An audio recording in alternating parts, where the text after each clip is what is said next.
Lots of mergers and acquisitions. There's a sense that it's very hard to be an old, stable, big brand. People are very interested in new products, new companies. There's a flood of venture capital coming into the food space. A lot of the venture capitalists are coming from the tech world.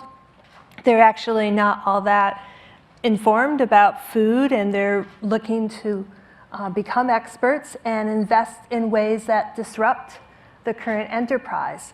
A lot of interest in transparency, a lot of interest in alternative proteins, concern about meat consumption and projections if the world as it develops increases meat consumption in really big ways. That's going to have profound impacts on our planetary health. So what kind of alternative plant-based proteins might be a substitute? I don't know, clean labels. People are very concerned when they see all that scientific language, that those big words on labels that they don't understand. And so there's a sense that they want fresh, they want as close as possible that connect to the farmer, to the table. There's a lot more interest in flavor, a lot more interest in ethnic food as our country demographics change. Go ahead, Mary, there's a few I could add.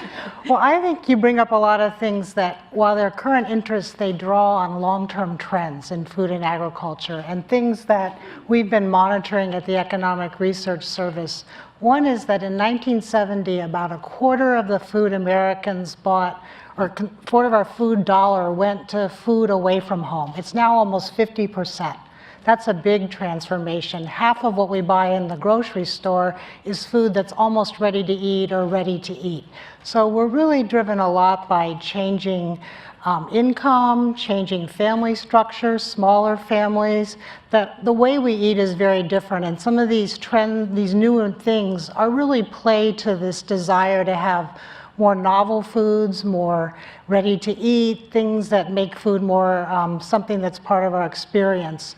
But we're really a diverse country, and we monitor at ERS the food security of the nation. And about 13% of Americans are food insecure, and their purchasing is so different from people who are in the top 20% of income. They spend about $3,000 a year on food. It's 30% of their total income. You know, people like me who are in the top 20%, we spend almost $12,000 a year on food, and it's about 10 or 11% of our income that we have. So it's a really interesting picture that's supporting these kind of trends. I'd like to